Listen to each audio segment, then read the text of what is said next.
Hi guys, I am Shelly from Dream Abroad, and in this video, I'm going to throw light on the question a good number of people have been asking us lately.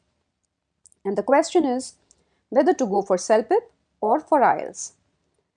A lot of candidates who have to take language tests as a proof of their English proficiency ask us the question as to which of these tests is easier and which is better. Well, there are a lot of parameters that determine whether one should take CELPIP or IELTS. First of the points to be considered is the difference in the formats of these tests. Secondly, it may be important for you to know how far is the nearest CELPIP or IELTS center from your location. The types of the questions that appear on each of these tests is also different. Also, time taken to complete these tests is another significant consideration. Lastly, number of days in which the result is declared, fees for each of these tests, and the material available for preparation of these tests is also very important in deciding which test you should take. Let us start from the centers available. As of October 2018, CELPIP, as you can see, is available only in 5 countries, namely Canada, where it can be taken all across the country in a lot of locations in each of the Canadian provinces. In India, CELPIP is available only in Chandigarh. In Philippines, you can take CELPIP only at one center in Manila. Similarly, in UAE, there is only one CELPIP center, which is in Dubai. In USA, though, there are 2 centers in New York and 1 center in Seattle. This means that USA actually has 3 centers for CELPIP. Well, this clearly means that if you have to take your English proficiency test, whether it is CELPIP or IELTS, from a place which is farther than the centers discussed above, you don't really have an option of taking CELPIP, so you'll have to appear only for IELTS. Now, for those actually who have an option of choosing between CELPIP and IELTS because they have centers of both of these tests close to their homes, let us begin the analysis from the first and the most important aspect of the test, that is format. Now, CELPIP and IELTS both have 2 versions. CELPIP has the CELPIP General Test and the CELPIP General LS Test, where this LS stands for only Listening and Speaking Proficiency Test. This means there is no test of speaking or writing.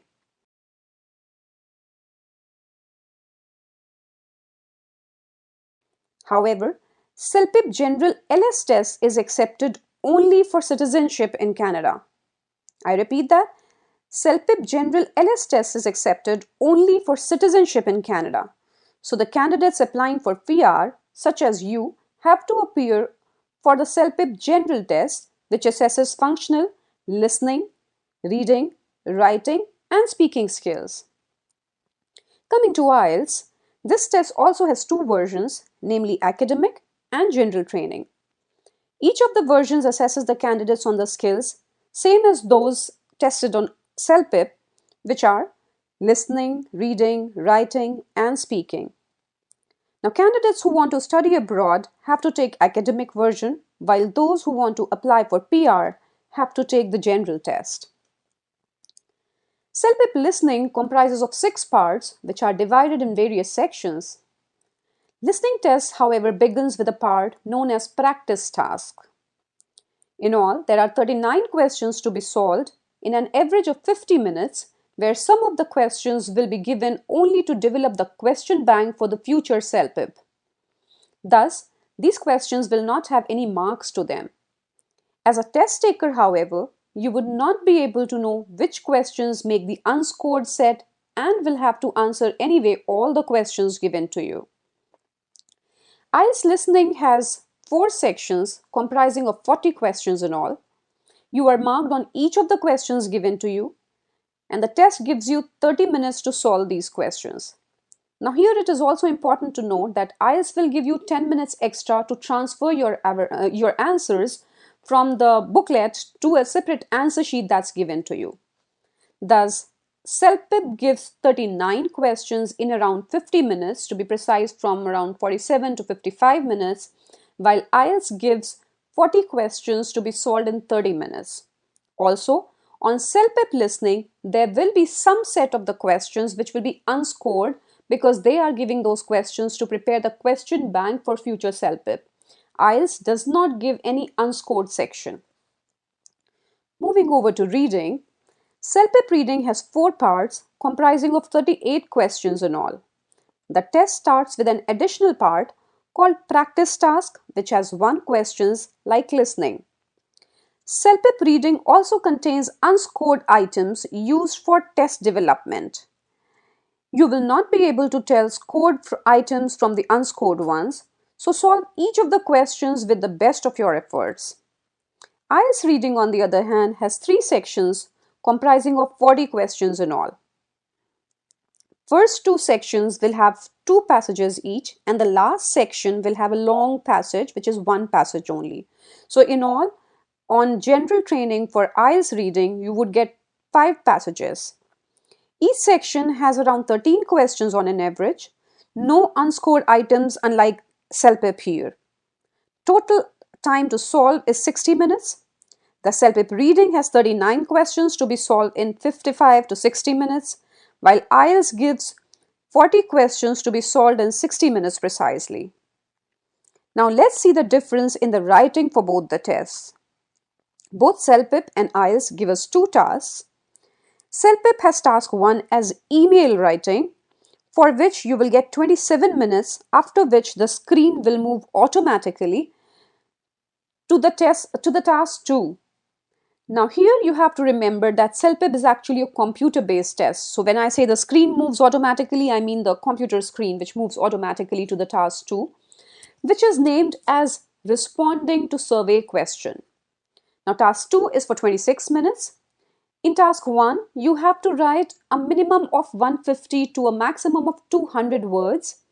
At the bottom of the screen, you will be able to see the total number of words you have written. Task 2 is actually a situational response in which they give you a situation where you can make one of the 2 choices given to you. Thereafter, you have to explain the reasons for your choice in 150 to 200 words. In IELTS, you will be given 60 minutes in all to complete both the tasks, both writing tasks, which you can divide in whichever way you want. That means, ideally, you should give 20 minutes to task 1 and 40 minutes to task 2. But if you want to give 15 and 45 minutes, that's perfect with them. Even if it is computer-based IELTS, they would not move the screen automatically after any particular time. Task 1 here is a letter to have a minimum of 150 words. Task 2 is an essay of a minimum of 250 words. IELTS does not give you any upper limit of the words on writing. The CELPIP has task 1, which is email, which has a minimum of 150 words to a maximum of 200 words, while IELTS has task 1, which is a letter, which is a minimum of 150 words. It does not have any upper limit of the words.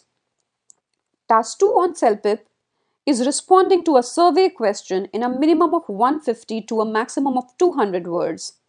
IELTS has task 2 as an essay to have a minimum of 250 words, no upper limit of words again. An important point to remember is that CELPIP has individual writing. This means that individual writing tasks are timed differently, but IELTS does not give us any individual writing, which means that it has only a total time limit for the entire writing test. Now lastly, speaking test. First of all, speaking test on CELPIP is a computer-based test, meaning you will have to record your answers on the computer, while IELTS has a human touch and gives you an individual examiner for speaking test. Here also, your responses are getting recorded, but you are required to talk to a human and not to a computer. And the recording of your interaction is being done on an audio recorder for the records for IELTS people. This also means that CELPIP has a speaking integrated test within the whole test. But IELTS would require you to take speaking tests on a different date and venue from the main test. CELPIP speaking has 9 questions, inclusive of the first question being the practice task and the rest be 8 different tasks. The test is for a total of 15 to 20 minutes. IELTS speaking, on the other hand, has 3 parts, namely general introduction, cue card, and discussion, which would last for around an average of 12 minutes on the whole. Now let's move on to the time duration of the test. This whole discussion that we have done till now shows that CELPIP is a one-sitting test which lasts for about 3 hours. IELTS, on the contrary, is two-sitting tests, one being the speaking test and the other being the main test comprising of listening, reading, and writing. Main IELTS test is for a total of 2 hours and 40 minutes. Now, CELPIP test scores are available online through the CELPIP account in 8 business days after your test date. There is in fact an express rating which is available at an additional fees. Now this express rating is actually an order for which you have to pay something extra to get your results earlier. If you go for the express rating order, CELPIP will send you scores in 3 business days if you live in Canada and around 4 business days if you live outside Canada. IELTS, on the other hand, declares tests on your account through emails as well as SMSs if you choose that option, without any extra fees on the 13th day of your main IELTS test if you have taken paper-based tests.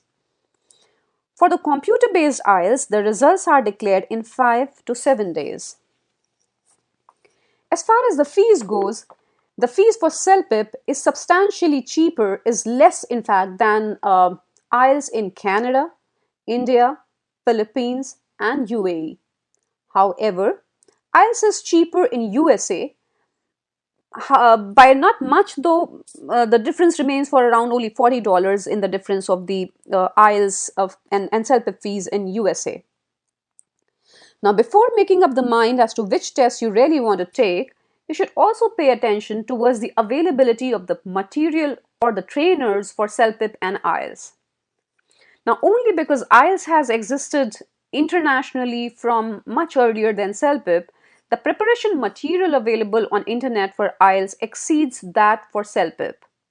Similarly, there are more training institutes and more trainers available for IELTS than for CELPIP. The most authentic material for CELPIP as well as for IELTS can be found at their websites, especially in the sample papers to let you know what to expect on the paper.